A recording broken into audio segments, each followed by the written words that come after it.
දේවාලේ ගම කණ්ඩේ ගෙදර පුත්ගුල්ගල ආරණ්‍ය සේනාසන වාසී පූජ්‍ය කටුකුරුන්දී ඥානනන්ද ස්වාමීන් වහන්සේ විසින් මීතිරිගල නිස්සරණ වනසෙනසුනේදී නිබ්බාන යන මාතෘකාව යටතේ පවත්වන ලද දේශනා මාලාවේහි දුර්වල ශ්‍රවණ තත්වයේ ගැන සලකා එම ස්වාමීන් වහන්සේ විසින්ම නිවනේ නිවීම ග්‍රන්ථමාලාව ඇසුරින් මෙසේ නැවත තැටිගත කරන ලද බව කරුණාවෙන් සැලකුව මැනවි.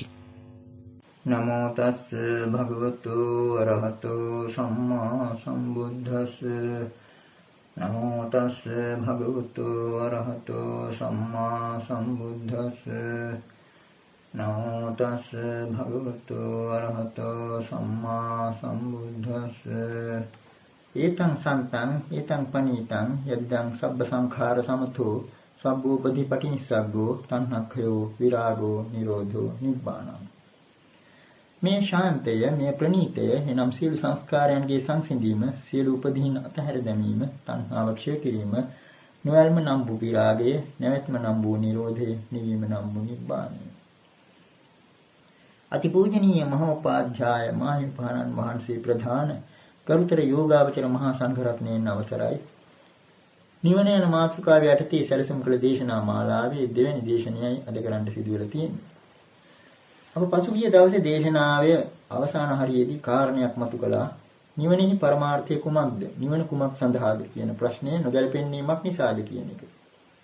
ඒ කියන්නේ සාසන බ්‍රහ්මචර්යාව එනම් ආර්ය අෂ්ටාංගික මාර්ගයම නිවන නිෂ්ඨාව කොටගෙන, නිවන පරමාර්ථය කොටගෙන නිවනෙහිම බැසගෙන සිටින නිසා නිවන කුමක් සඳහාද, නිවනෙහි පරමාර්ථය කුමක්ද කියන ප්‍රශ්නය නුසුදුසු ප්‍රශ්නයක් බව අපි කලින් දවසේ සාකච්ඡා කළා.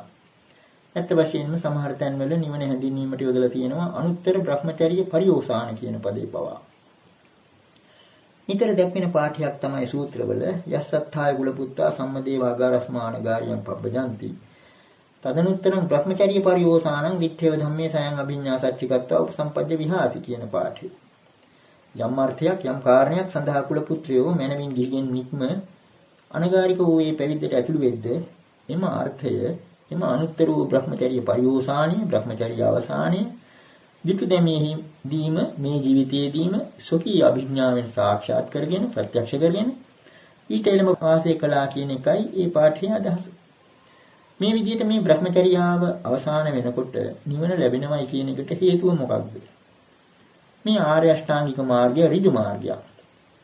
උජුකෝ නාම සෝ මග්ගෝ අභයා නාම සාදිසා ආදි වශයෙන් දක්වනවා. මේ මාර්ගය ඍජුයි, යන දිශාව නිර්භයයි කියලා. ඒ විදිහට සමහර තැන්වල දැක්වෙනවා. විශේෂයෙන්ම හොඳ ගාථා ධර්මයක් සඳහන් වෙනවා. සේඛස්ස සික්ඛමානස්ස උජුමග්ගානුසාරිනෝ khයස්මින් පඨමං ඥානං තතෝ අඤ්ඤා අනන්තරා කියලා ඉතිවුත්තක පාළියේ සඳහන් වෙනවා. ඍජු මාර්ගයට අනුව හැසිරෙන්නා වූ ඒ අනුව හික්මෙන්නා වූ ශෛක්ෂ පුද්ගලයාට ආශ්‍රවක්ෂය කිරීමේ ඥානෙ පළමුවෙන් නැති වෙනවා. ඊට අනුතුරුවම අඥානම් වූ ඒ අරහත් ඵලයෙන් නිර්වාණය පිළිබඳ ප්‍රත්‍යක්ෂ සහතිකය, ප්‍රත්‍යක්ෂ අවබෝධය ලැබෙනවා. මෙතනින් අපට පේනවා අනන්තරා කියන වචනේ යෙදලා තිබෙන බව. ආනන්තරික සමාධි කියලාත් කියනවා මේ අරහත් ඵල සමාධියට. අනන්තරවම ලැබෙනවා කියන එකයි. එතකොට රහතන් වහන්සේ පිළිබඳව ඒ විදිහට කිව්වත් ආනන්තරික වශයෙන් කෙනෙකුට ප්‍රශ්නයක් නගන්න පුළුවනි. හොඳයි සෝවාන් පුද්ගලයා පිළිබඳව කොහොමද කියලා. සාමාන්‍ය විශ්වාසී හැටියට සමහර කෙනෙක් හිතන හැටියට සෝවාන් පුද්ගලයන් නිවන දකින්නේ හරියට අර වංගු සහිත පාරක එක වංගුවකින් හැරෙනකොට ඈතින් පෙනෙන පොඩි පහන් නිලියක් දකිනවා වගේ. එහෙම නිවනක් දැක්මක් කියලා. නමුත් ධර්මානුකූලව කල්පනා කරලා බලනවා නම් අර ආනන්තරික ධර්මතාව මේ ප්‍රථම මාර්ග ඥානයට පවා පොදු දෙයක්. ඒක හොඳට දැක්වෙනවා. සමහර විට සෝවාන් ඵලය ලබන පුද්ගලයා ඊටාම දිලින්දෙක් වෙන්න පුළුවන්, නුගතෙක් වෙන්න පුළුවන්, සත්‍යවිරුද්ධ දරුවෙක් වෙන්න පුළුවන්. ඒ වගේම පළමු වරට මේ ධර්මය අසන කෙනෙක් වුණත් ඒ තැනත්තා සෝවාන් නාම පුදුම අන්දමේ උපපදමාලාවක් ඒ ධර්මයේ යෙදිලා තියෙනවා. උපපද මහ ගොඩක් යෙදිලා තියෙනවා. ditta dhammo, patta dhammo, vidita dhammo, pariyogala dhammo, පින්න විචිකිච්ඡෝ විගත කතංකතෝ වේසාරජ්ජප්පත්තෝ අපරප්පච්චය සත්තු ශාසනය කියලා ওই විදිහට දිග උපපදමාලාවක් යොදලා තිබෙනවා. එතන ditta dhammo කියලා සඳහන් වෙනවා. නිර්වාණ ධර්මයේ දුටුවා. ඒ විදිහටම විග්‍රහ කරනවා නම් රතන සූත්‍රයේ හිම තියෙනවා සහවස්ස දස්සන සම්පදාය තයසු ධම්මා දහිතා භවಂತಿ කියලා. මේ ප්‍රථම මාර්ග ඥානයේ මේ දර්ශනය ලැබෙනවත් සමගම සක්කාය දිට්ඨි විචිකිච්ඡා සීලබ්බත පරාමාද කියන ඒ සංයෝජන ධර්ම තුන ප්‍රහීන වෙනවා කියලා. සමහර කෙනෙක් හිතන්න පුළුවන් නිවන යන්තමින් දැක්ක නිසා මෙහෙම වෙනවා කියලා. නමුත් මේ පාඨයෙන් පේනවා දිට්ඨ ධම්ම පමණක් නෙවෙයි නිවන දුටුවා පමණක් නෙවෙයි පත්ත ධම්මෝ නිවනට පැමිණියා. එපමණකුත් නෙවෙයි විදිත ධම්මෝ නිවන තේරුම් ගත්තා. පරියෝගාල ධම්මෝ නිවනට බැසගත්තා. නිවනට කිමිද ගත්තා. ඒ අනුවම තවත් වචන කීපයක් යෙදෙනවා. තින්න විචිකිච්ඡෝ දිගිඩියාවෙන් එතර වුණා. විගත කතංකතෝ සකේ පහ වුණා.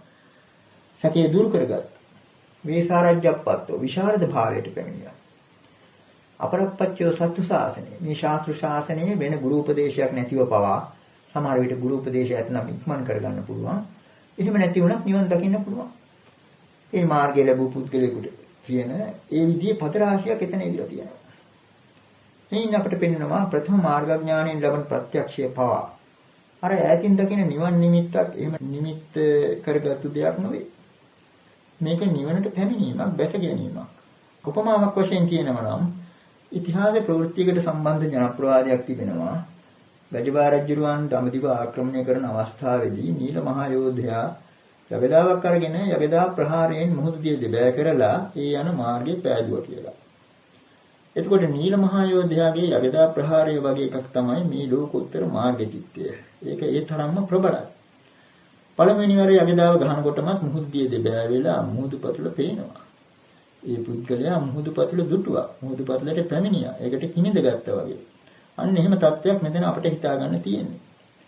අර යගදා ප්‍රහාරයෙන් මුහුදු දිය දෙබෑ කරනවා වගේ තමයි මේ ආශ්‍රවයන් කරාගෙන ඉන්න ස්වභාවයක් තිබෙනවා. නමුත් මේ මාර්ග චිත්තය කොයිතරම් බලවත්ද කිව්වොත් මොහොතකට දකින්න නිවන. ඒ කියන්නේ මොහොතකට ඒ සංස්කාර දෙබෑ කරගෙන සංස්කාර නිරෝධය දකින්න. මේ කාරණය දැන් අපි මේ උපමාවකින් කිව්වේ. මේ උපමාවට කිට්ටු කරන්න පුළුවන් ධම්මපද ගාථාවකුත් තියෙනවා. චින්තසෝතං පරක්කම්ම කාමී පනුද බ්‍රාහ්මණ සංඛාරාණං khයං ඤත්වා අකතඤ්ඤෝසි බ්‍රාහ්මණ. බ්‍රාහ්මණය මේ කෙලෙස් සැඬ වතුර තෘෂ්ණාව නැමැති සැඬ වතුර ඉදිරියට පැනලා පරාක්‍රමයෙන් යුක්තව කපා හරින්න.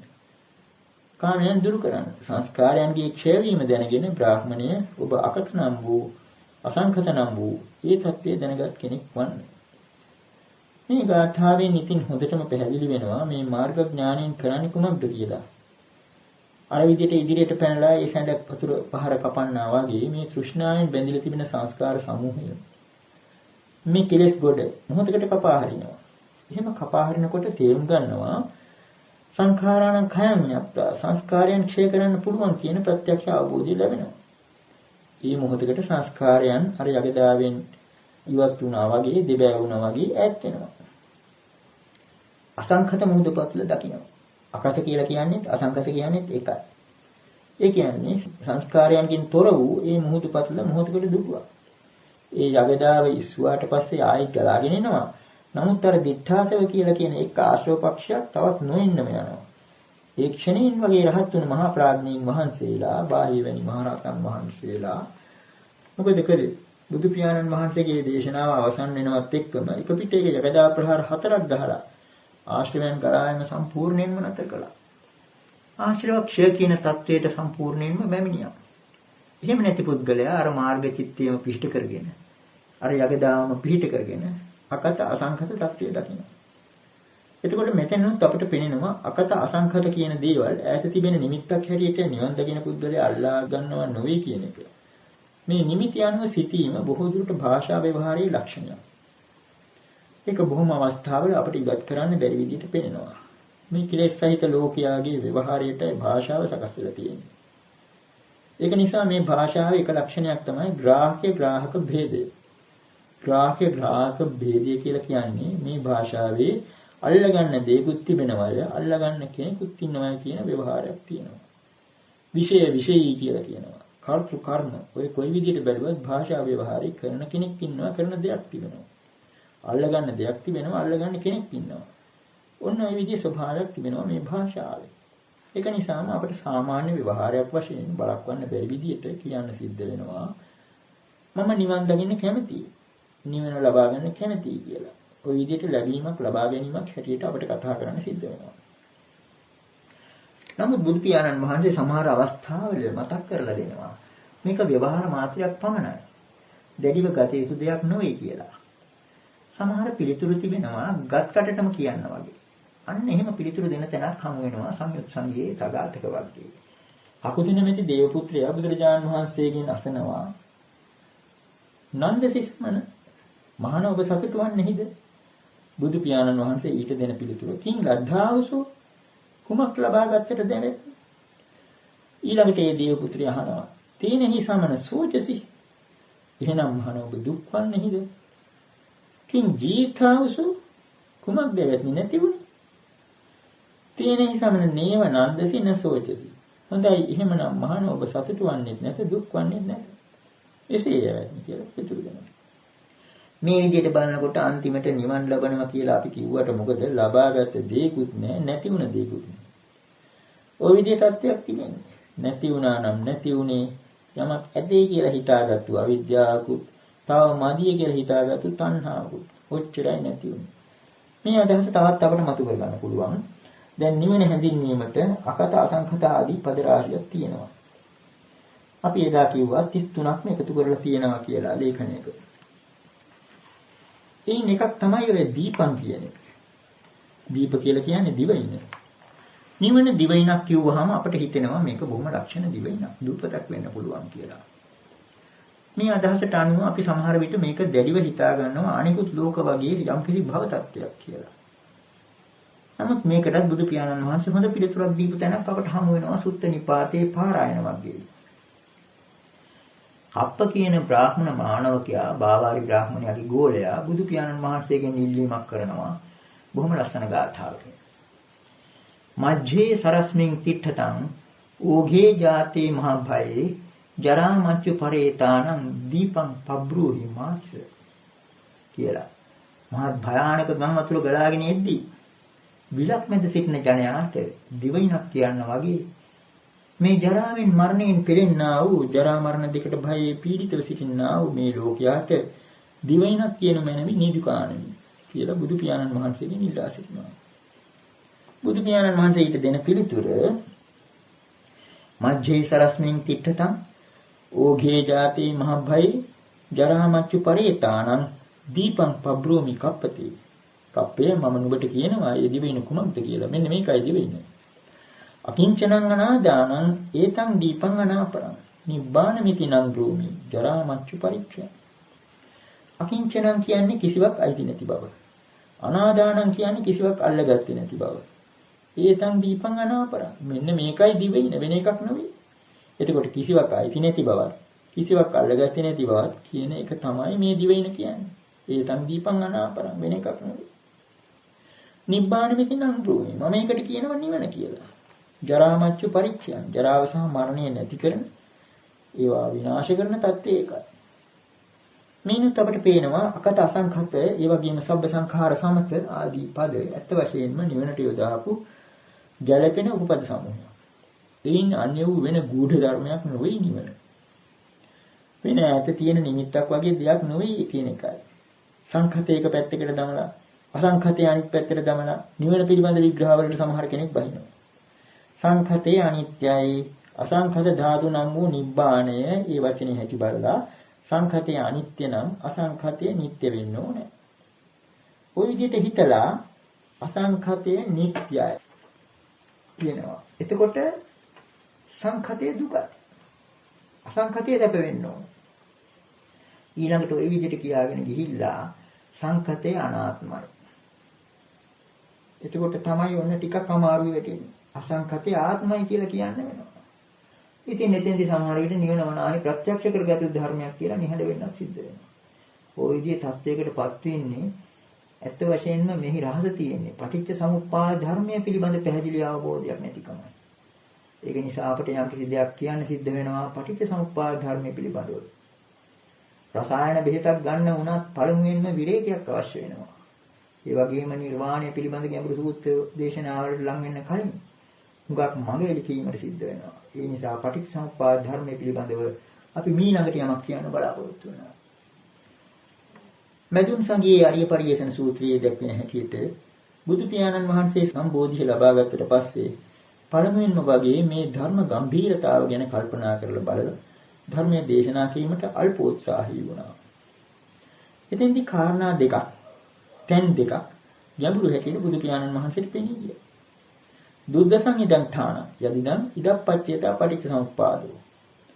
එක තැනක්, එක කාරණයක් තමයි ඉදප්පච්චේතා කියලා කියන පටිච්චසමුප්පාදය. දුද්දසං දැකීම තේරුම් ගැනීම ඉතාමත්ම අපහසුයි. දෙවෙනි කාරණය ඉදං පික්ඛෝඨානං දුද්දසං යදිදං සබ්බ සංඛාර සමතෝ සබ්බූපදී පටිනිස්සග්ගෝ තණ්හක්ඛයෝ විරාගෝ නිරෝධෝ නිබ්බාන. මෙන්න මෙතනත් මේ කාරණයක් දැකීම අපහසුයි. තේරුම් ගැනීම අපහසුයි. කොහොමද? සබ්බ සංඛාර සමතෝ සියලු සංස්කාරයන්ගේ සමනය කිරීම.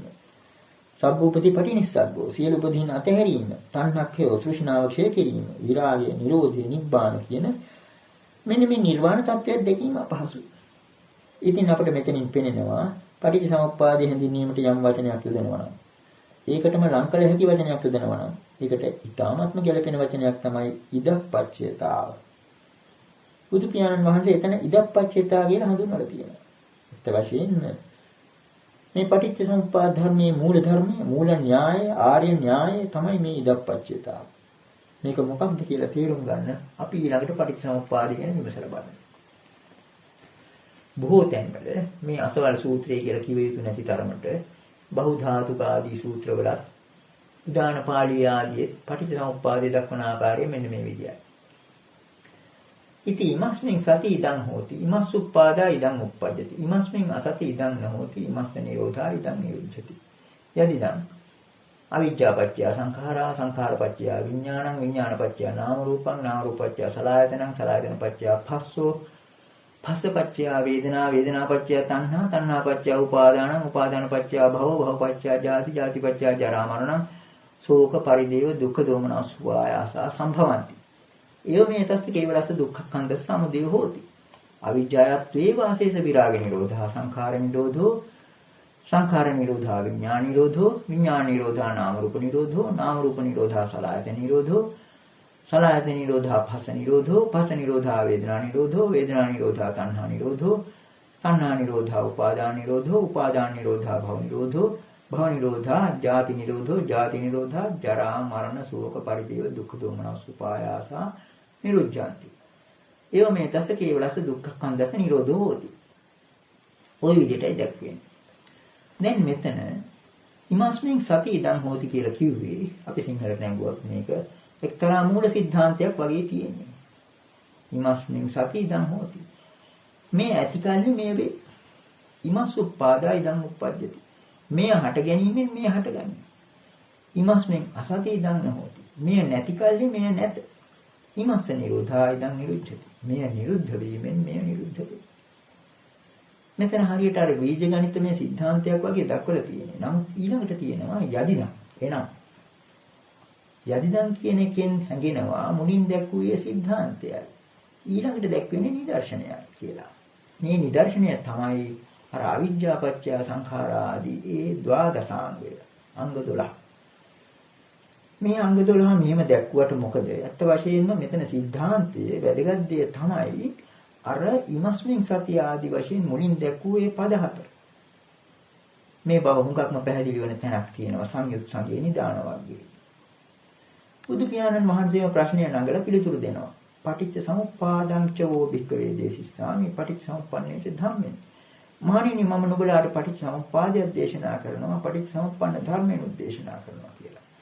ওই විදිහට පටන් ගෙන මෙතන වෙනසක් පෙන්වන්න කරනවා පටිච්ච සමුප්පාදයත් පටිච්ච සමුප්පන්න ධර්මත් අතර.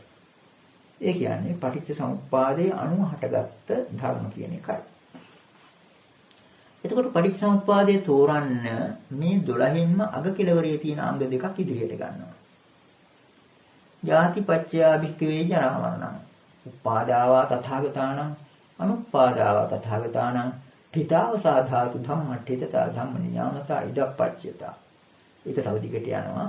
අපිට ඕනෑ කරන ටික ජාතිපච්චය භික්ඛවේ ජරා මරණ. මහණෙනි ජරා මරණය ජාතිය ප්‍රත්‍ය කරගත් දෙයක්. ජාතිය ප්‍රත්‍ය කරගත් දෙයක් ජරා මරණය.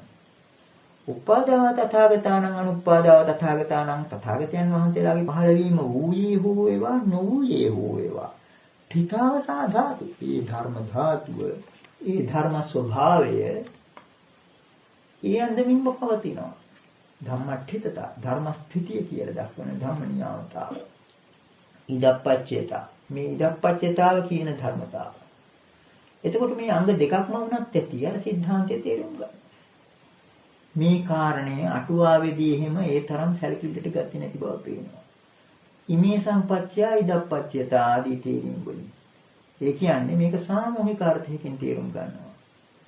නමුත් මේක අංග දෙකකින් උනත් තේරුම් කරන්න පුළුවන් නිසා තමයි අර පටිච්චසමුප්පාදයේ මේ අංග දෙකට පස්සේ බුදුරජාණන් වහන්සේ වදාරන්නේ මේකයි පටිච්චසමුප්පාදය කියලා.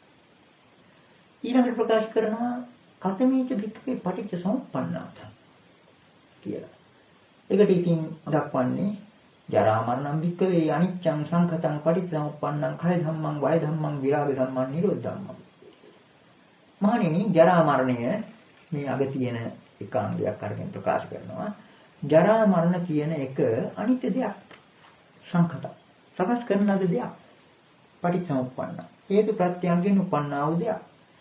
කය ධම්මං වය ධම්මං විරාග ධම්මං නිරෝධ ධම්මං. ඒ ජරා මරණය ක්ෂය වීමේ ස්වභාවය ඇති දෙයක්. ගෙවි යාමේ ස්වභාවය ඇති දෙයක්. විරාග ධම්ම සාමාන්‍ය අදහස නොවැල්ම කියන එකයි. සමහර සූත්‍රවල ඉදිරිය තියෙනවා අවිජ්ජා විරාග, පීතියා විරාග ආදී වශයෙන්. ප්‍රධාන අර්ථයට වඩා එතනදී ගන්න තියෙන්නේ සායමක් මැකිලා යාම වගේ. පාටක් මැකිලා යාම වගේ අර්ථයක්. ඒ විදිහට ගන්නත් පුළුවන්. කොහොම නමුත් අපි හිතමු ජරා මරණයේ පාට මැකිලා යනවා වගේ. විරාග ධම්ම, නිරෝධ ධම්ම. මේ ජරා මරණය නිරුද්ධ වීමේ ස්වභාවය ඇති දෙයක්. කය ධම්මං, වය ධම්මං, විරාග ධම්මං, නිරෝධ ධම්මං. ඔය විදිහට ඒකාංගයක් ගැන දක්වනවා. ඊළඟට ජාති පිළිබඳව ඒ විදිහට කියනවා. ජාතියත් ඒ විදිහම. අර කියාපු ලක්ෂණ වලින් යුක්තයි. ඔය විදිහට අවිද්‍යාව දක්වාම මේ එක ඒකාංගයක්. පටිච්චසමුප්පන්න වශයෙන් බුදු පියාණන් වහන්සේ දක්වනවා.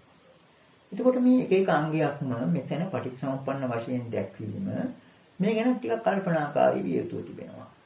මේක ටිකක් අමුත්තක් වෙනවා.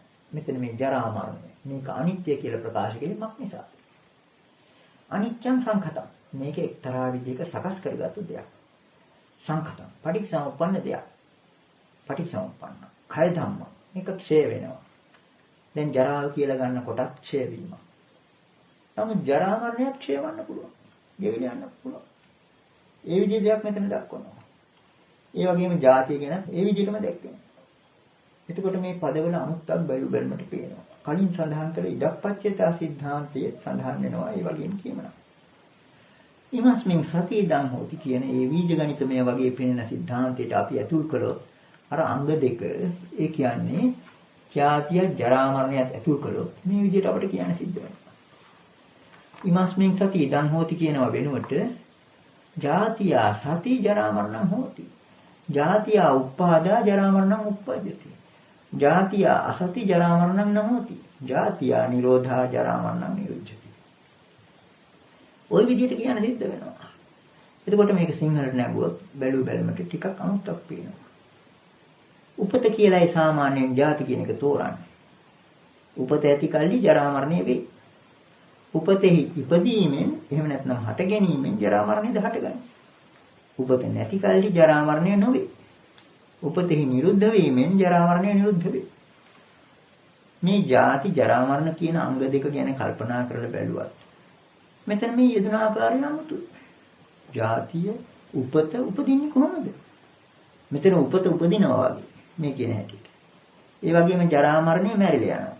ජරා මරණය පාඩ හේදිලා යනවා. එහෙම ගතියුත් තියෙනවා. මේක වෙන්නේ කොහොමද කියන එකට පිළිතුරු ඉදිරියට එන දේශනාවලදී අපිට ටික ටික හෙළි ගන්නත් පුළුවන්. ප්‍රධාන වශයෙන්ම අපි මෙතනදී ඉදිරියට ගනිමු. දීඝනිකායේ මහා නිදාන සූත්‍රයේ තිබෙන පටිච්චසමුප්පාද විග්‍රහයේ එන එක්තරා ඡේදයක්. බුදු පියාණන් වහන්සේ වදාරනවා එත්තාවතා කෝ ආනන්ද ජායේතවා ජීයේතවා මීයේතවා උපජ්ජේතවා එත්තාවතා අධිවචන පතෝ එත්තාවතා නිරුත්ති පතෝ එත්තාවතා පඤ්ඤාති පතෝ එත්තාවතා පඤ්ඤාවචරං එත්තාවතා වට්ටං වට්ටති ඉත්තත්තං පඤ්ඤාපනා යදිදං නාම රූපං සහ විඥානේන කියලා. මේ විදිහේ ඡේදයක් එනවා. ආනන්දය මෙතකින්ම කෙනෙක් උපදිනේ වෙයි, නිරන්නේ වෙයි, මැරෙන්නේ වෙයි, චුතවන්නේ වෙයි, යලි උපදිනේ වෙයි. මෙතකින්ම මේ තාක් දුරට අධිවචන මාර්ගයක් වේ. මේ තාක් දුරට නිරුක්ති මාර්ගයක් වේ. මේ තාක් දුරට ප්‍රඥප්ති මාර්ගයක් වේ. මේ තාක් දුරට ප්‍රඥාවගේ බැස ගැනීමක් වේ. ඉත්තත්වයක් පෙන්වුම් කිරීම සඳහා මේ සංසාර වටය, සංසාර නැමැති මේ දියසුලිය මෙතෙක් දුරට කරකැවෙනවා. මේ ඉත්තත් කියන වචනය දැනට අපි විග්‍රහ කරන්නේ නැහැ. ඉදිරියේදී ඒකේ අර්ථයත් ටික ටික ලියලා යන්න පුළුවන්. දැනට අපිට හිතා ගන්න තියෙන්නේ එත්තාවතා වට්ටම් වට්ටති ඉත්තත්තම් පඤ්ඤාපනාය. මේ තාක් දුරට ඉත්තත්වයක් පෙන්වුම් කිරීම සඳහා සංසාර දියසුලිය කරකැවේ. කොතෙක් දුරටද කියන එක තාම කියවුනේ නැහැ. ඒක අගටයි කියවෙන්නේ. ඒක බුද්ධ දේශනා ශෛලියේ එක්තරා ලක්ෂණයක්.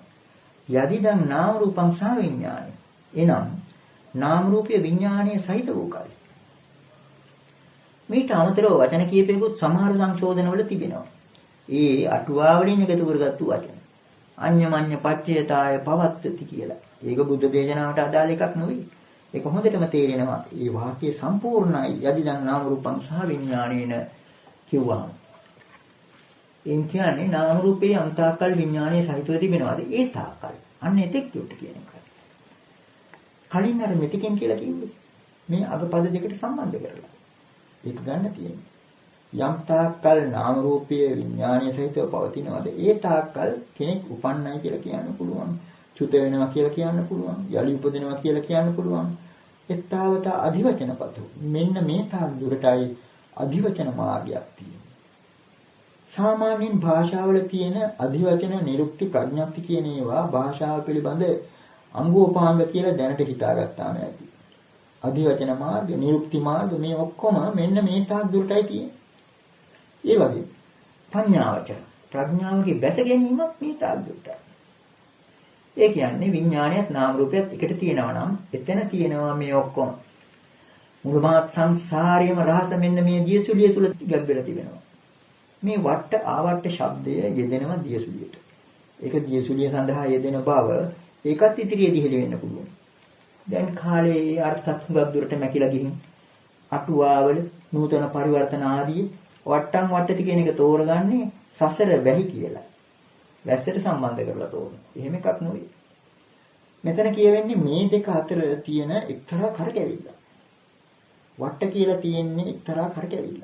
දියසුලියක් වැනි සංසාර වටේ. මෙතනින් අපිට හෙලි කර ගන්න පුළුවන් එක කාරණා. අපි අර මුලදීම පළමු දේශනාවේදීම නාම රූපය ගැන කතා කිරීමේදී නාම කියන වචනය නමට නැත්නම් ප්‍රඥප්තිය ආදියට සම්බන්ධ දෙයක් කියලා විග්‍රහ කළේ මෙන්න මේ විදිහේ විවරණ ඉදිරියට තියෙන නිසා. දැන් මෙතනින් පැහැදිලිවම පෙන්නනවා අධිවචන නිරුක්ති ප්‍රඥප්ති මාර්ග මේ ඔක්කොම නාම රූප විඥාන දෙක අතරට සම්බන්ධ දේවල් කියන්නේ. දැන් ඊළඟට අපි මේ දියසුලිය මේ තරම් වැදගත් හැටියට දක්වලා තියෙන නිසා දියසුලියක් හැදෙන හැටි. දියසුලියක් හැදීම පිළිබඳ ධර්මතාවට හිත යොමු කරලා බලන්න. කොහොමද දියසුලියක් හැදෙන්නේ? ගංගක මොහොතක ගැඹුරුම තැන තමයි දියසුලිය.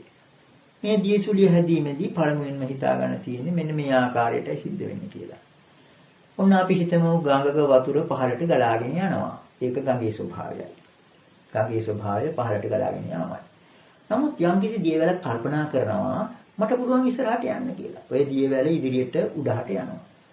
අර ගඟේ පහළට ගලාගෙන යන වතුරින් වෙන් වෙලා ඉදිරියට යනවා. ටිකක් දුර ඉදිරියට ගියාට පස්සේ අර මහ ජල කඳේ හැපිලා, තෙරපිලා, විසි වෙලා වටරවුමේ ගිහිල්ලා ආයෙමත් ඇවිල්ලා අරකේ තෙරපීම නිසාම සම්බන්ධ වෙලා ආයෙමත් ඉදිරියට යන්න උත්සාහ කරනවා.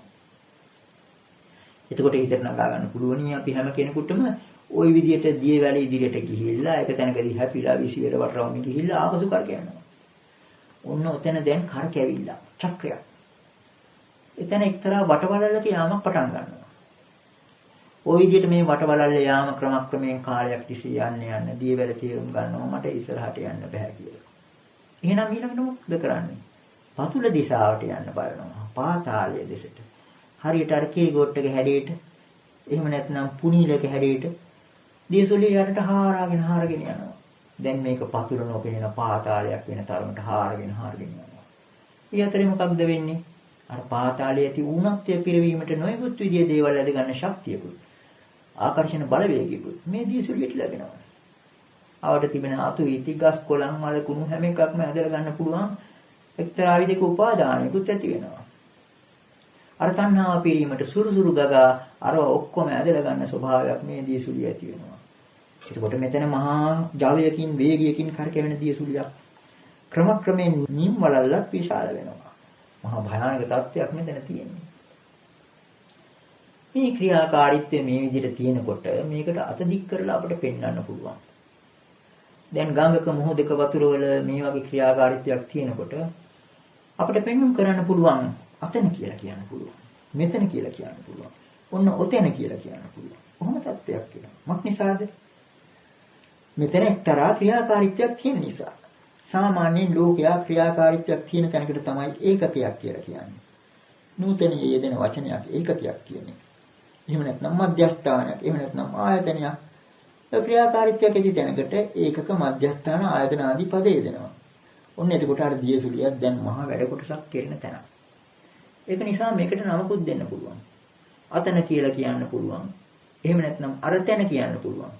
මෙතන මේ තැන මෙයා කියන්න පුළුවන්. ඔය විදිහට නොයෙකුත් ආකාරයෙන් පුරුෂත්වයක් ආරෝපණය කරලා හරි නැතිව හරි මේක පෙන්눔 කරලා කියන්න පුළුවන්. අධිවචනපත, නිරුද්ධිපත, පඤ්ඤාත්තිපත විවෘත කරන්න පුළුවන්. මේ දියසුලිය අනුව. නමුත් මෙතන තිබෙන ක්‍රියාවලිය ගැන අපි හිත යොදලා බැලුවොත් මොකක්ද මෙතන මේ කෙරෙන්නේ? මෙතන මහා විපර්යාසයක්. අර දිය වැඩ හිතා ගන්නවා අවිද්‍යාවෙන්, මෝහයෙන් මට පුළුවන් ඉදිරියට යන්න කියලා. එහෙම ගිහිල්ලා හැපිලා වටරවුමේ එක්තරා නිෂ්ඵල ගමනකයි මේ යෙදෙන්නේ. පතුල දක්වාම හාරගෙන යන නිෂ්ඵල ගමනක යෙදෙන්නේ. එතකොට ඒකම අවිද්‍යාව එක පැත්තකින් තියෙනවා. අනිත් පැත්තෙන් අර දියසුලියෙන් හැරුණ මහා පාතාලය නිසා තණ්හාව. ඒ තණ්හාව පිරෙන්න ඊළඟට වටපිට තියෙන දේවල් හැම එකක්ම ඇද ගන්න ස්වභාවිකුත් තිබෙනවා. මහා උපාදාන. ඔන්න ඔතන තමයි ඉතින් භවය තියෙන්නේ. දැන් මෙතන එහෙම පිටින්ම ක්‍රියාකාරී මධ්‍යස්ථානය. මේ දියසුලියේ ස්වභාවය අපිට දකින්න පුළුවන් අපේ මේ ශාරීරික පව. මේ ආශ්වාස ප්‍රශ්වාස මෙතන තියෙන හිස්වීම පිරවීම ගොඩක්. අපි ප්‍රාණය කියලා කියන මේ ආශ්වාස ප්‍රශ්වාසයේ තියෙන්නේ අර දියසුලිය ක්‍රියාකාරීත්වය වගේ දෙයක්. මේ පෙනහළු වල ක්‍රියාකාරීත්වයක් අර විදිහේ දෙයක්. අපේ හෘදේ වස්තුව, අපේ රුධිර දාහනේ කොයි එකක් ගත්තත් එක්තරා විදිහක කරකැවිල්ලක් තිබෙන්නේ. බැලු බැලමට මේක ස්වයං ක්‍රියාත්වයක් වගේ. සාමාන්‍ය ලෝකයා ස්වයංක්‍රීය කියලා වචනයක් යොදනවා මේ කාලේ. Tamanටම කරන්න පුළුවන් ස්වභාවයක් වගේ මෙතන තියෙනවා. නමුත් බලනකොට මෙතන මහා විපර්යාසයක්. අර ආශ්වාස ප්‍රශ්වාස ආදී හැම එකකම එකිනෙකට ප්‍රතිවිරුද්ධ ධර්ම දෙකක ඝට්ටනයක්. අර දියසුලිය වගේම තමයි. දියවැල මහ ජල කඳක් එක්ක හැප්පිලා තෙරපිලා කරන මහා විපර්යාසය වගේම තමයි මේ මුළු මහත් පැවැත්මම. භවයේ පුරාම ওই ලක්ෂණය තිබෙනවා. අපේ ශරීරය පිළිබඳව ඒ වගේ. වැඩි දුරට නොකියුවත් තේරුම් ගන්න පුළුවනි. සමාජයේ පැවැත්මත් ඒ වගේ එකක්. දැන් සමාජයේ පැවැත්ම ගැන, සමාජ ජීවිතය ගැන, සමාජ ධර්ම ආදිය ගැන කල්පනා කරලා බලනකොට අපිට අයිතිවාසිකම් භුක්ති විඳින්න නම් අපි යුතුයකම් ඉෂ්ට කරන්න ඕන. මෙතන අන්තෝ ජටා බහිජට සත්‍යයක් තියෙනවා. අයිතිවාසිකම් භුක්ති විඳින්න යුතුයකම් ඉෂ්ට කරන්න ඕන. ඒ වගේම බලතල පාවිච්චි කරන්න නිදහස තියෙනවා. නමුත් වගකීම් වලින් බැඳිලා. ඔන්න ඔතනක් තියෙන්නේ අන්තෝ ජටා බහිජට වගේ සත්‍යයක්. ওই විදිහට සමාජය පිළිබඳවත් එහෙමයි. ආර්ථික මූලධර්ම පිළිබඳව අපි ඉතින් ඒවා විස්තර වශයෙන් නොකියුවත් කෙටියෙන් සඳහන් කළොත් ඒ අර්ථ ක්‍රමය ගැන කල්පනා කරලා බලුවොත් මහ පුදුමාන්දමේ තත්ත්වයක් තියෙනවා. දැන් යම් නිෂ්පාදන පිළිබඳව කල්පනා කරලා බලනකොට ඒ නිෂ්පාදන වලට වෙළඳ පොලක් ලැබෙන්නේ ඉල්ලුමක් තිබුණා. සිංහලෙන් කියනවා නම් ඉල්ලුම සැපයීම කියලා පද දෙකක් තියෙනවා. පාරිභෝගිකයාගේ ඉල්ලුමක් තියෙනවා නම් තමයි ඒකට සැපයීමක් තියෙන්නේ. එතකොට ඉල්ලුමත් සැපයීමත් අතර මහා තෙරපීමක්, මහා පටලැවිල්ලක්. මේ ආර්ථික පිළිබඳව තියෙනවා. ඒක නිසා තමයි අර සමහර ධනවත් රටවල් වෙළඳ පොලේ මිල ගණන් පහත බහින නිසා අතිරික්ත ධාන්‍ය, වැඩිපුර තියෙන ඉපදවන ධාන්‍ය මුලට ගිහින් දාන. මේක බැලුවාම විහිළුවක් වගේ. නමුත් අර ආර්ථික මූල ධර්ම නිසායි. පැවැත්මේ තියෙන භයානකත්වයක් මෙතනින් හෙළි වෙනවා. මේකට උපමාවක් කියතොත් අපි ටිකකට හිතමු එක ප්‍රමාණී සර්පයින් දෙදෙනෙක් එකිනෙකා ගිල ගන්න උත්සාහ කරනවා. එකෙක් අනිකගේ වර්ගයේ ඉඳන් ගිලින්න පටන් ගන්නවා. ওই විදිහට දෙන්නම ගිලගෙන ගිහිල්ලා මැදට ආවම අපිට මොකක්ද දකින්න ලැබෙන්නේ? සර්ප චක්‍රයක්. ওই සර්ප චක්‍රයේ කෙනෙක්ා ගිල ගන්න උත්සාහය ඉෂ්ට කරගන්න වටේට රවුමට යනවා. ඒක කවදාවත් විසඳෙන තත්ත්වයක් නෙවෙයි. ලෝභ දෝෂ මෝහ වගේ. ওই විදිහේ වට රවුමක් යනවා. ওই සර්ප චක්‍රයේ තියෙනවා වගේම එක්තරා අවදානම් තත්ත්වයක් අපේ ශාරීරික ආශ්වාස ප්‍රශ්වාස පිළිබඳව, ලේ ධාවනය පිළිබඳව, සමාජයේ පැවැත්ම පිළිබඳව, ආර්ථිකය පිළිබඳව මේ හැම එකෙම තියෙන්නේ මහ පුදුම අන්දමේ අවදානම් මන්දමේ සමබරතාවක්. අවදානම් මන්දමේ සමබරතාවක්. මේකම තමයි අර භවය පිළිබඳ ඒ පැවැත්මේ ඇති දුක. බුදු පියාණන් වහන්සේ දුටුව දුක. සමුදේ පක්ෂය ගැන කල්පනා කරලා බලනකොට ලෝකයේ තියෙන දුක්ඛ ස්වභාවය බැලුමට මේ හැම එකකම ස්වයං ක්‍රියාත්මක වගේ පේනවා. මේ ශරීරය පිළිබඳවත් එහෙමයි. මේ යන්ත්‍ර ගැන කල්පනා කරලා බැලුවත් සමහර විට ජල පොම්ප ආදී එහෙම නැත්නම් විදුලි උපකරණ ආදී හැම එකක්ම ප්‍රතිවිරුද්ධ ධර්ම දෙකක සංකලනයේ නුයි ක්‍රියා කෙරෙන්නේ. ওই විදිහට බැලුවාම කිසිම දෙයක ස්වයං ක්‍රියාත්මයක් නැහැ. ඔටෝමැටික් දෙයකවත් ඔටෝ බවක් නැහැ. ඇත්ත වශයෙන් තියෙන්නේ දුකසේ දරා සිටීම.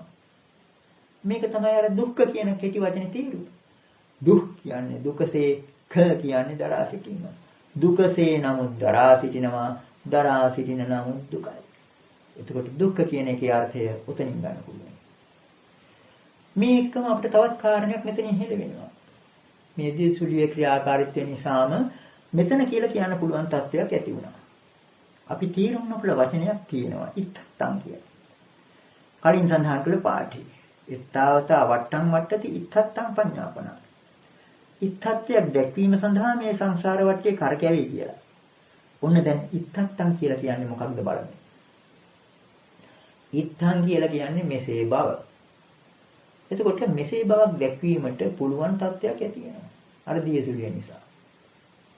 මේ කාරණේ හොඳට පැහැදිලි වෙන ගාථා දෙකක් සුත්ත නිපාතයේ ද්වේතානුපස්සනා සූත්‍රයේ සඳහන්. ජාති මරණ සංසාරං ජීවජන්ති පුනප්පුනං ඉත්තභාවඤ්ඤතා භාවං අවිජ්ජායේව සාගති. තණ්හා ဒ ුතියෝ පුරිසෝ දීඝමද්ධාන සංසාරං ඉත්තභාවඤ්ඤතා භාවං සංසාරං නාතිවති.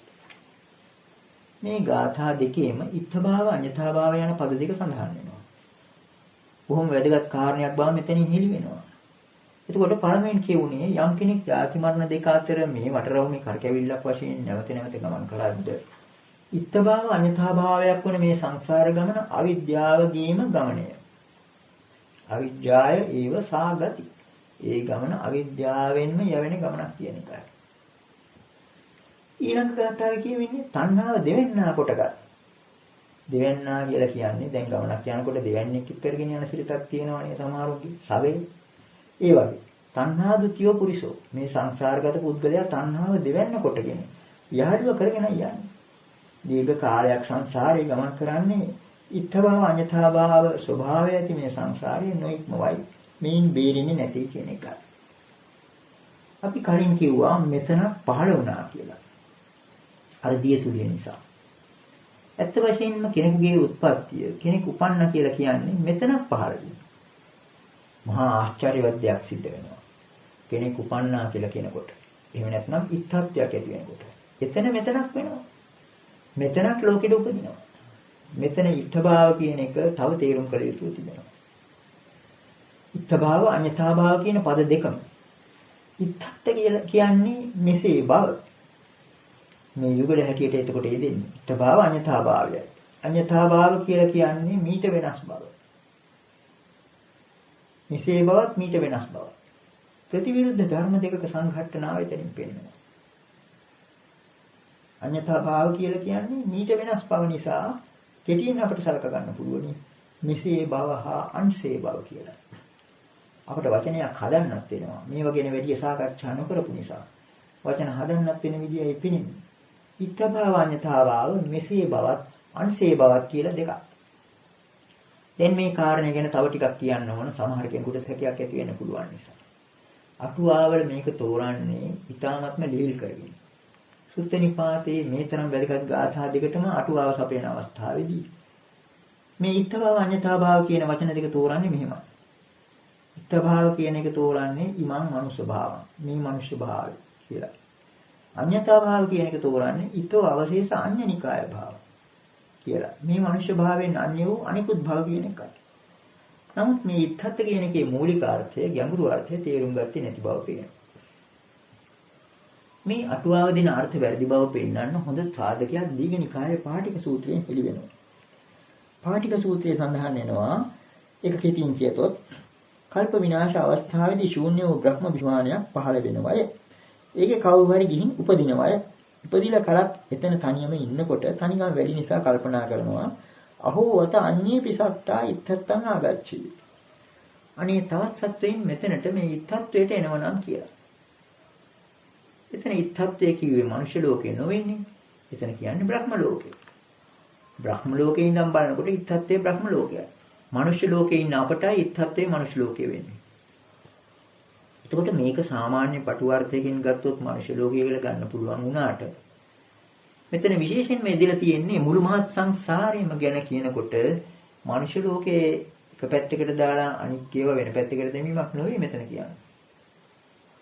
මෙතන ධර්මතාවක් දක්වන්නේ. අර දියසුලිය වගේ ඉත්භාවයත් එක්කම තියෙනවා අඤ්ඤතාභාවය. පැවැත්මේ තියෙන ඝට්ටණියයි මෙතනින් පෙන්වු කරන්නේ. යම් තැනක ඉත්තත්වයක් ඇති වුණා නම් මෙතන කියලා දෙයක් ඇති වුණා නම් ඒ එක්කම අන්‍ය වූ තැනක් ඇතිවීමේ ස්වභාවය තියෙනවා. ඉත්තත් එක්කම අඤ්ඤතා භාව කියලා කියන වෙනස් වීම තිබෙනවා. අනිත්‍යතාව තෝරනකොට යොදන පද තමයි විපරිණාම අඤ්ඤතා භාව. එතනත් අඤ්ඤතා භාව කියලා කියනවා. විපරිණාමය වෙනවා. පරිණත කියලා කියන්නේ හොඳට මෝරපු අවස්ථාව. විපරිණාම කියන වචනයෙන් මෙහගෙනවා ඉස්සෙල්ලාම පරිණතයක් ගැන අදහසක් තිබුණ බව. විපරිණාම අඤ්ඤතාභාව කියලා කියන්නේ ඔන්න හොඳ පරිණත තත්ත්වයේ මෝරපු තත්ත්වයේ කියලා හිතාගෙන ඉන්නවා. නමුත් දන්නේම නැතිව ඒක විපරිණාමයට හැරෙනවා. වෙනස් බවට හැරෙනවා. අඤ්ඤතාභාව වෙන දෙයක් බවට පත් වෙනවා. මෙන්න මේක ලෝක ස්වභාවය. අනිත්‍යතා ධර්මයේම ස්වභාවයක් බව පේනවා. මුල් කාලේ අනිත්‍යතාව පිළිබඳව තීරීමේදී සංඛත ලක්ෂණ වශයෙන් දක්වන්නේ උපාදෝ පඤ්ඤායති වයෝ පඤ්ඤායති ඨිතස්ස අඤ්ඤතත්තං පඤ්ඤායති කියලා. උපතක් පෙනෙනවා, ගෙවි යාමක් පෙනෙනවා, ඨිතස්ස අඤ්ඤතත්තං. සිත තිබෙනවා කියලා හිතන දෙෙහි වෙනස් වීමක් අඤ්ඤතාභාවයක් තිබෙනවා. පහුකාලික මේක ශාස්ත්‍රීය වශයෙන් තෝරන්න ගිය අය මේක තුනක් හැටියට හදාගත්තා. උපාද ඨිති භංග කියලා. නමුත් ධර්මතාවන් බලනකොට වචන දෙකකින්ම පද දෙකකින්ම මේ தත්ත්වය අල්ලගන්න පුළුවන්. ඉත්ත භාවිකුත් තියෙනවා අඤ්ඤතා භාවිකුත් තියෙනවා. ඒක නිසා තමයි අර සමුදය වය ආදී වශයෙන් බොහෝ අවස්ථාවල වචන දෙකකින්ම බුදු පියාණන් වහන්සේ අනිත්‍යතාව දක්වන්නේ. අර ඨිතස්ස අඤ්ඤතත්තං කීමේ අදහස මොකක්ද? ලෝකයා සාමාන්‍යයෙන් ස්ථಿತಿ කියලා හිතන එක ඇත්ත වශයෙන්ම ස්ථಿತಿයක් නෙවෙයි. ඒ ස්ථಿತಿයේ මුල ඉඳලා අගටම තියෙන අඤ්ඤතාභාවය. අපි මේක පටිච්චසමුප්පාදයේ ජාති ජරා මරණ වලට සම්බන්ධ කරලා බැලුවොත් මෙතනින් අපිට පේන්නේ අර ජාති ජරා මරණ අංග දෙකේ සම්බන්ධය කොයිතරම්ද කියතොත් යම් කිසි කෙනෙක් උපදිනවත් එක්කම ඒ තැනත්තගේ අඤ්ඤතාභාවයක් පටන් ගන්න බවයි මරණයත් එතනමයි. අර පසු කාලීන ගාථාවක් නමුත් බොහොම අර්ථවත් ගාථාවක් තමයි උප්පත්තිය සහේ වේදං මරණං ආගතං සදා ආදී ගාථා. උපතක් සමගම හැම කල්ලිම මරණය එනවා කියන එක. ඈඳුත්තකින් එකක් ඇදලා ගන්නකොට අනිත් එකක් ඇදිලා එන්න වගේ. ජාති ඇදලා ගන්නකොට ජරා මරණයත් ඇදිලා බුදු පියාණන් වහන්සේ පහළ වෙන තාක් ලෝකයා හිතුවේ ජරා මරණයෙන් තොර ජාතියක් ලබා ගන්න පුළුවන් කියලා. භවයෙන් තොර උපාදානය. ওই විදිහට ඈඳුත්තේ ඈඳුතු ස්වභාවය ඉදප්පච්චයතා නොතකීම නිසා ලෝකයා අර විදිහට මෝහයෙන් ප්‍රයත්නයක් කෙරුවා. ඕක නිසා තමයි ගැටුමක් ඇති වුනේ. ඒකවල බුදු පියාණන් වහන්සේගේ ධර්මය අනුව අපිට පේනවා උපතක් ඇති වුණා කියලා කියන්නේ පළමුවෙන්ම මෙතනක් ඇති වුණා. ඇත්ත වශයෙන් කියනවා නම් ආර්ය ව්‍යවහාරයට අනුව ලෝකයක් මැනීමට ලෝකයක් තැනීමට කූණ්‍යක් ගැහුවා වගේ මෙතනක් ඇති වීම. ওই විදිහට ජාතිය වශයෙන් කෙනෙක් උපදිනකොටම ඉපදීමත් එක්කම ලබන පළමුවෙනිම උපන්දින තෑග්ග තමයි මරණය. ඒ තෑග්ගට හිමි වන මරණය. ওই විදිහට අපිට හිතා ගන්න පුළුවන් ඉත්ථභාව අඤ්ඤතාභාව කියන වචන දෙක ඉතාමත්ම ගැඹුරුයි. මේ දියසුලිය පිළිබඳව තියෙන්නේ මේ විදිහට. බැලුව බැලමට මෙතන වසවත් වෙන ස්වභාවයක් තියෙනවා. දැන් අර දියසුලිය දිහා ඈත ඉඳලා බැලුවාම වසවත් වෙන කියලා කියන්නේ යම්කිසි දෙයක් තමන්ගේ පාලනයේ පවත්වා ගත හැකි ශක්තියයි. ආත්ම කියන පදේ මූලික අර්ථයක් තමයි ලෝකයේ අතර තියෙන ආත්ම දෘෂ්ටිය මූලික හැඟීමක් තමයි මට පුළුවන් මේවා මගේ යටතේ තබා ගන්න කියන්නේ. ඒක තමයි වශයෙන් පවත්වනවා කියන්නේ. එතකොට දියසුලියක් දිහා බැලු බැලමට පේන්නේ ඒකේ ස්වයං ක්‍රියාත්මක වෙනවා වගේම වසවත්තන ස්වභාවයක්. දියසුලිය අර හැම එකක්ම ඇදලා ගන්නවා වගේ පේනවනේ. නමුත් ඇත්ත වශයෙන්ම මෙතන වසවත්තන ස්වභාවයක් නෙවෙයි තියෙන්නේ අනාත්ම ස්වභාවයක්. ඒ කියන්නේ දියසුලිය කියලා හඳුන්වන්නේ මොකක්ද කියලා ගැඹුරින් විග්‍රහ කරලා බැලුවාම මෙතන තියෙන දියවැලකුත් මහා ජලකඳුත් අතර හැපීමක්. දෙකක් අතර හැපීමක් මිසක් එක්කෙනෙකුගේ වැඩක් නෙවෙයි. ඉදප්පච්චතාවයෙන් පෙනෙනවා. අන්න ඒක නිසා තමයි අත්තාපි අත්තනෝ නැති. තමාට තමාවත් ඈත් නැත කියලා කියන්නේ. දියසුලියට දියසුලියවත් ඈත් නැත. ස්වයං ක්‍රියාත්මයක් නැත. ඔටෝ බවක් නැත කියවා වගේ මේ ලෝක ස්වභාවය උකයි. මේක තමයි ඉතින් දුක. මෙන්න මේ කාරණේ තවදුරටත් බුදු පියාණන් වහන්සේ උදාන පාළිය දක්වනවා. මේ ලෝක ස්වභාවයම මේ ලෝකයා භවය කියලා අල්ලගෙන ඉන්න එක ඇත්ත වශයෙන්ම අඤ්ඤතා භාවයක් වෙනස් වීමක්. අනිත්‍යතාවය ඒකෙම ඇතුළේ තියෙනවා. අයං ලෝකෝ සංතාව ජාතෝ පස්ස පරියතෝ රෝගං වදති අත්තෝ යේන යේනේ මඤ්ඤති තතෝ තං හෝති අඤ්ඤතා. අඤ්ඤතා භාවී භවසත්තෝ ලෝකෝ භව පරියතෝ භවමීවා අභිනන්දති යදභිනන්දති තං භයං යස්ස භායති තං දුක්ඛං භව විපහානාය කෝපනිදං බ්‍රහ්මචර්යං උසති. ඊටාම කිසි පද කීපයක් නමුත් බොහොම ගැඹුරක් තියෙනවා. සංතාපයටපත් වූ ස්පර්ශයට ගැති වූ මේ ලෝකයා රෝගයකට ආත්මයයි කියයි. යේන හිමඤ්ඤති තතෝ තං හෝති අඤ්ඤතා. මේ මඤ්ඤති කියන වචනයත් එක්තරා විදිහක ගැඹුරක් ඇති වචනයක්.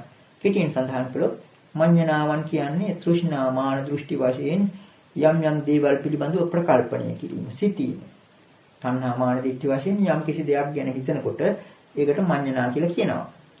යේන හිමඤ්ඤති. යම් යම් දෙයක් මුල් කරගෙන යම් යම් දෙයක් වස්තු කරගෙන මඤ්ඤණාවල් පවත්වනවා නම් තණ්හා මාන දිට්ඨි වශයෙන් කෙනෙක් හිතනවා නම් ඒ සිතුවිල්ලත් එක්කම තතෝ තං හෝති අඤ්ඤතා. මොකද වෙන්නේ? ඒකෙන් අඤ්ඤතා භාවයට මුලක් පෑදෙනවා. අර උපතත් එක්ක මරණය ආවා වගේ. අන්න ඒක නිසා මේ මඤ්ඤණාව නිසාම අඤ්ඤතා භාවයට හැරෙන්න හේතුවක් ඇති. ඒක වෙනස් වීමට පටන් ගත්තා. යමක් මෙයට වඩා වෙනස් වෙන්න පටන් ගන්නවා නම් ඒක මෙයක් වෙන්න ඕන. ඒක මෙයක් වෙන්නේ ඒකට අවධානය යොමු වෙලා තණ්හා මාන දිට්ඨි වශයෙන් ඒක මුළු මහත් ලෝකයෙන් වෙන් කරගෙන එකක් හැටියට අල්ලගත්තාමයි. ඔන්න ඕක තමයි අර කියන්නේ යම් හි ලෝකස්මින් උපාදීයන්ති තීනේව මාරෝ අන්වේති ජන්තු කියලා. ලෝකයා යම් දෙයක් උපාදාන වශයෙන් අල්ලගන්නවා නම් ඒකම මායයක් පිටිපස්සෙන් එනවා කියලා. මුලින් සඳහන් කළ ගාථාවේ ඉතිරි හරිය තේරුම බලමු. බුදු පියාණන් වහන්සේ මේ ලෝකයා ගැන සංවේගයෙන් වෙන්නේ නැති මේ ප්‍රකාශ කරන්න ඇත්තේ. අඤ්ඤතා භාවී භවසත්තෝ ලෝකෝ භව පරේතෝ. මේ අඤ්ඤතා භාව කියන වෙනස් වීම ස්වභාවය කොට ඇති භවසත්තෝ ලෝකෝ භවෙහිම අරුණා වූ ලෝකයා. භව පරේතෝ භවයටම ගැති වූ භව මේවා විනන්දති. භවය ගැනම සතුටු වෙනවා. ඊළඟට ප්‍රකාශ කරනවා ඒකේ ප්‍රතිඵලය. යද අභිනන්දති තං භය. යමක් පිළිබඳව සතුටු වෙනවා නම් ඒ කියන්නේ භවය පිළිබඳවයි සතුට දක්වන්නේ තං භය. ඒ අන්තරායක්. ඒක භයක්. යස්ස භායති තං දුක්ඛං. යමකටද බිය වෙන්නේ ඒක දුක. මොකටද බිය වෙන්නේ? අර භවය කියලා අල්ලගෙන ඉන්න එක වෙනස් වීමට. එතකොට වෙනස් වීම තමයි දුක. අල්ලගෙන ඉන්න එක බයට හේතුවක්. යම් කිසි කෙනෙක් තමාගේ සාක්කුවල මැණික් පුරවාගෙන යනවා නම් මේ පුද්ගලයා බොහොම බයකින් කොළඹ වගේ නගරයක යන්නේ. මොකක් නිසාද? Taman ළඟ තියෙන වටිනා දේ පිළිබඳව ඇති උපාදානය නිසා. අන්න ඒ වගේ භවය තමයි භයට හේතුව. මේ භවය පිළිබඳව ඇල්ම ඇති කරගන්නේ. යදබිනන්දෙත්තං භය. යස්ස භායති තං දුක්ඛං. බිය වෙන්නේ ඇලුම් කරන ඒවා වෙනස් වෙයි කියලා. ඒ නිසා ඒකම දුකක්. අන්න ඒ නිසාම භව විපහානාය කෝපනිදං බ්‍රහ්මචර්යං උසති. ඒ භවයෙන් මිදීමට භවය ප්‍රහීන කිරීම සඳහා බ්‍රහ්මචර්යය පැසිරෙනවා කියලා බුදු පියාණන් වහන්සේ දක්වා වදාළා. මෙතනත් අපට පේනවා භවය අඤ්ඤතා භාවයම ස්වභාව කොට ඇති බව. මෙන්න මේ ධර්මතාව දැකීම තමයි ඉදප්පච්චයතාවේ මූලිකම අදහස. ධර්ම චක්ෂුෂය පහළ වුණා කියලා කියන්නේ මේ ලෝකයේ පැවැත්ම පිළිබඳ මේ தත්ත්වය අවබෝධ වීමයි. නමුත් මේකට විසඳුමත් එක්කමයි මේ ධර්ම චක්ෂුෂය පහළ වෙන්නේ. යම් කිංචි සමුදය ධම්මං සම්බන්තං නිරෝධ ධම්මං. මේ සමුදය පක්ෂය අනුව කල්පනා කරලා බලනකොට තෘෂ්ණා මාන දෘෂ්ටි වශයෙන් අල්ලාගත්තාම තමයි මේ දියසුලිය හැදෙන්නේ. මේ දියසුලිය හැදුනට පස්සේ තමයි අර විදිහට තණ්හා උපාදාන ආදී වශයෙන් ලෝකයේ තිබෙන තාක් අවට තිබෙන තාක් දේ ඇද ගැනීම ආදී ක්‍රියාවලියක් හටගැනෙන්නේ. නමුත් මේකේ නිරෝධයකුත් තියෙනවා. මේක නවත්තන්නත් පුළුවන් දෙයක්. මක් නිසාද? මේක හේතු ප්‍රත්‍යයන්ගෙන් ඇති වුණ දෙයක් නිසා. දෙකක් මුල් වෙලා ඇති වුණ ක්‍රියාවලියක් නිසා. එතන වසවත් වෙන ස්වභාවයක් නැති නිසා. උන්නෝක තමයි හැම එකටම අපි මුලදී සඳහන් කළේ අනිච්චං සංඛතං පටිච්චසමුප්පන්නං කියලා. මේ පදවලින් අපිට තේරෙනවා මේ ජාති ජරා මරණ ආදී අංග 12ම අවිජ්ජා දක්වාම මේ හැම එකක්ම පටිච්චසමුප්පන්න ධර්ම. ඒ කියන්නේ මේවා හේතු ප්‍රත්‍යයන්ගෙන් නැති වුණ දේවල්. නිත්‍ය දේවල් නෙවෙයි. අනිච්චං. මේවා නිකන් සකස් කරගත්තු දේවල්. සංඛතං. මේ සංඛතං කියන එක නොයෙකුත් ආකාරයෙන් විග්‍රහ කරනවා. කෙටිම අදහස සකස් කරගත්තු ආතු කරගත්තු දේවල්. චේතනා වශයෙන් හිතාගත්තු දේවල්. පටිච්චසමුප්පන්න. හේතු ප්‍රත්‍යයන්ගෙන් නැති වුණා. කය ධම්ම. ඒක නිසාම ඒවා ක්ෂය වෙන්නත් පුළුවන්. වය ධම්ම. ගෙවියන්නත් පුළුවන්. මරණේ මරණ පාඩත් නැකිලා යන්න පුළුවන්. විරාග ධම්ම. මේවා නැකිලා යන්න පුළුවන්. ජරාවේ ජරා පාට නැකිලා යන්න පුළුවන්. ওই විදිහේ තත්ත්වයක් තියෙනවා. අන්න ඒක තමයි අපි කිව්වේ ප්‍රඥප්තිය ආදියට මේවායේ සම්බන්ධතාවක් තියෙනවා කියලා.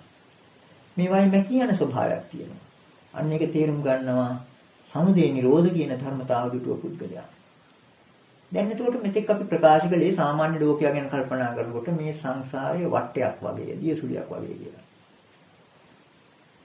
ඊළඟට රහතන් වහන්සේලා ගැන මේ දියසුලිය පිළිබඳ අදහස කොහොමද යෙදিলা තියෙන්නේ? රහතන් වහන්සේලා ගැන කෙටියෙන්ම ප්‍රකාශ කරලා තියෙනවා වට්ටං තේසන්නත්ති පඤ්ඤාපනාය කියලා. රහතන් වහන්සේලා පිළිබඳව රහතන් වහන්සේලාට අත දික් කරලා පෙන්눔 කරන්න දියසුලියක් නැත. මේක තමයි ගැඹුරුම තැන. ඒ කියන්නේ දියසුලියටත් වඩා ගැඹුරු තත්ත්වයක් එතන තියෙනවා. දියසුලිය නම් අපිට පෙන්눔 කරන්න පුළුවන් එතන යම්කිසි ක්‍රියාකාරීත්වයක් තියෙන නිසා. නමුත් රහතන් වහන්සේලා පිළිබඳව අපිට තේරුම් ගන්න බැරි තත්ත්වයක් තියෙනවා. තථාගත. ඒක නිසා තමයි ඔය නොයෙකුත් ප්‍රශ්න පැන නැගිලා තියෙන්නේ. ඒ අය පිළිබඳව. ඒ උත්තරයන් පිළිබඳව දියසුලියක් නැහැ පෙන්눔 කරන්න. දියසුලියක් තියෙනවා නම් අපිට අරයා මෙයා කියලා පෙන්වන්න පුළුවන්. එහෙම තත්ත්වයක් නැහැ. වට්ටං තේසං අති පඤ්ඤාපනාය. ඊටත් වඩා හොඳ ලස්සන ගාථාවක් උදාන පාළියේ සඳහන් වෙනවා. අච්චේජි වට්ටං ව්‍යගානිරාසං විසුඛා සරිතාන සම්දති. චින්නම් වට්ටං නවට්ටති. ඒසේවන්තෝ දුක්ඛස්ස. රහතන් වහන්සේ කෙනෙක් කරපු දේ මොකක්ද? අච්චේජි වට්ටං. දියසුලිය කපා දැම්මා. දියසුලිය සිඳ දැමීය. ව්‍යගානිරාසං ආශා රහිත තත්වයට පැමිණියේ. විසුඛා සරිතාන සම්දති. වියලීගිය දියවැර නොගලයි. චින්නම් වට්ටං නවට්ටති. සිඳින ලද දියසුලිය තවදුරටත් කරකැවෙන්නේ නැත. ඒ සේවන්තෝ දුක්ඛස්ස. නියමයි දුකේ කෙලවර. එතකොට මෙතන කියන්නේ රහතන් වහන්සේලා පිළිබඳව අන්න අර දියසුලිය සිඳ දැමීම තමයි අරහත්ත්වය නිරෝධය. අරහත්ත්වය නිරෝධය. සමුදේ පක්ෂයෙන් බලනකොට අර දියවැල උත්සාහ කරන විදිහට යන්නේ. ඒ උත්සාහය අතහැරියම ඉබේම අනිකුත් දේවල් ඔක්කොම සිදු වෙනවා ඒක. මේ අදහස වඩාත් පැහැදිලිව දැක්වෙන ප්‍රශ්නෝත්තර වශයෙන් යොදන ගාථා දෙකක් සංයුත් සංගයේ සඳහන් වෙනවා. ඊටමත් හොඳ ගැඹුරු අර්ථයක් පෙන්වන්න කරන ආකාරයෙන් එක්තරා දේවතාවෙක් බුදු පියාණන් වහන්සේගෙන් ප්‍රශ්නයක් විමසනවා. කුතෝ සරානිවත්තන්ති කත්ථ වට්ටං නවට්ටති කත්ථ නාමංච රූපංච අශේෂං උපරුජ්ජති. කුතෝ සරානිවත්තන්ති කොතැනින් දියවැල් නවතිද්ද? කත්ථ වට්ටං නවට්ටති කොතැනක දියසුලිය නොකර කැවෙයිද? කත්ථ නාමංච රූපංච අශේෂං උපරුජ්ජති කොතැනක නාමයත් රූපයත් සම්පූර්ණයෙන්ම නිරුද්ධ වේද? බුදු පියාණන් වහන්සේ මේකට පිළිතුරු දෙන ගාථා මේ විදිහටයි යන්නේ. යත්ථා පෝච පඨවි තේජෝ වායෝ නගාධති අතෝ සරාණි වත්තන්ති එත්ත වට්ටං නවට්ටති එත්ත නාමංච රූපංච අශේෂං උපරුජ්ජති. යත්ථා පෝච පඨවි තේජෝ වායෝ නගාධති. බුදු පියාණන් වහන්සේගේ පිළිතුරේ මුල් පද දෙකයි ඒ. යම් තැනක පඨවි ආපෝ තේජෝ වායෝ යන සතර මහා භූතයෝ නගාධති ප්‍රතිෂ්ඨාවක් නොලබද්ද අතෝ සරාණි වත්තන්ති අන්න එතනින් තමයි අර දියවැල් හැරෙන්නේ. එත්ත වට්ටම් නවට්ටති. අන්න එතන තමයි දියසුලිය නොකරකෙවෙන්නේ. එත්ත නාමංච රූපංච අසේසං උපරුජ්ජති. අන්න එතනයි නාමයත් රූපයත් නිර්වශේෂයෙන් නිරුද්ධ වෙන්නේ. එතකොට මෙතනින් අපට පේනවා මේ යත්ථ එත්ත කියලා කියන්නේ අර නිර්වාණය බව. ඒක කොයි අම්මාකාරයෙන් හඳින්නුවත් සබ්බ සංඛාර සමත කිව්වත් අසංකත ධාතුව කිව්වත් ඒ කොයි වචනෙන් කිව්වත් අර නිරෝධ තත්ත්වයයි. නිරෝධ තත්ත්වයයි මේ කියන්නේ. මේ නිරෝධ තත්ත්වයේ ලක්ෂණය කුමක්ද? යථාපෝච පඨවි තේජෝ වායෝ නගාදති. ඒ රහත් විඥානේ නිරහත් හිතෙහි පඨවි ආපෝ තේජෝ වායෝ කියන සතර මහා භූතයන් කොල්මන් කරන්නේ නැහැ. ඒවා ප්‍රතිෂ්ඨාවක් ලබන්නේ නැහැ. යම් අවස්ථාවක සතර මහා භූතයන් පිළිබඳ සම්පූර්ණ විරාගය ඇති වුණා නම් අතෝ අන්න එතනින් අර දියවැල් ගලන්නේ නැහැ. එත්ත වට්ටම් නවට්ටති. දියසුලිය කරකැවෙන්නේ නැහැ. එත්ත නාමංච රූපංච අසේසං උපරුජ්ජති. නාමයත් රූපයත් සම්පූර්ණයෙන් මෙතන නිරුද්ධ වෙනවා. ඔන්න ඔය විදිහට මෙතනොත් තේරුම් ගන්න පුළුවනි. අර නාම රූප කියන එකේ රූප ගැන කල්පනා කරලා බලනකොට මේ රූප ධර්මයන් විග්‍රහ කරන අවස්ථාවේදී චත්තාරිච මහා භූතානි චතුන්නංච මහා භූතානං උපාදාය රූපං කියලා දැක්වීමක් නිසාද මේ රූපයට යටින් තියෙන මීට හේතුව වුණු අර සතර මහා භූතයන් පිළිබඳව සැලකිලිවම් කිරීම තමයි බුදු ධර්මයේ තියෙන විශේෂත්වය. ඒතෙක් බුදු පියාණන් වහන්සේ පහළ වෙන තෙක් ලෝකයා හිතුවා මේ රූපය ජය ගන්න නම් අපි අරූපය බදා ගන්න ඕනේ කියලා. නමුත් අරූපයේ තියෙනවා රූපයේ ඊටාත්ම සියුම් මන්දමින්. දැන් උන අපි හිතමු කෙනෙක් රැයේ යම් කිසි දෙයක් දැකලා යකෙක් කියලා බය වෙලා දුවනවා. ඒ පුද්ගලයා දුවන්නේ යකාගෙන් බේරෙන්න. නමුත් යකත් අරගෙනයි දුවන්නේ. හිතේ යකා ඉන්නවා. අන්න ඒ වගේ මේ ලෝකයා එතෙක් බුදු පියාණන් වහන්සේ පහළ වෙන තාක් මේ රූප ධර්මයෙන් මිදීම සඳහා අරූපය අල්ලගත්තා. ඒක නිසා අරූප ලෝකයේ කෙලවරට ගියත් සංස්කාර බැම්මින් බැඳිලා යන්නේ. ඒ සංස්කාර බලයේ සංසිඳුණු හැටි ආයෙත් රූපයටම කරකැවිලා එනවා. ඔන්න ඔය ද්වේනිශ්චිතතාව එතනක් තියෙනවා. මේ ද්වේනිශ්චිතතාව, ද්වේතාව, ඉදප්පච්චේතාව ආදී වචන කෙරෙහි සැලකිල්ලක් මේ දේශනාවෙන් යම් පමණකට හෝ යොමු වුණා නම් අදට මේ දේශනය ප්‍රමාණවත් කියලා හිතනවා. අදට මෙතනින් නතර කරනවා. ශ්‍රද්ධාවන්ත පින්වතුනි, මෙම දෙසුම් පෙළ නොමිලයේ පින්වතුන් අතරටපත් කිරීම අපගේ මූලික බලාපොරොත්තුවයි. පින්වතුනි, මෙම දෙසුම් පෙළට සවන් දීමෙන් පසු නොමිලයේ වැඩි පිරිසකට ශ්‍රවණය කිරීමට අවස්ථාව සලසා දීමෙන් ධර්ම දානමය කුසල් රැස් කර ගන්නා මෙන් ශාසනාලයෙන් ඉල්ලා සිටිමු. ඔබ සැමට තෙරුවන් සරණයි.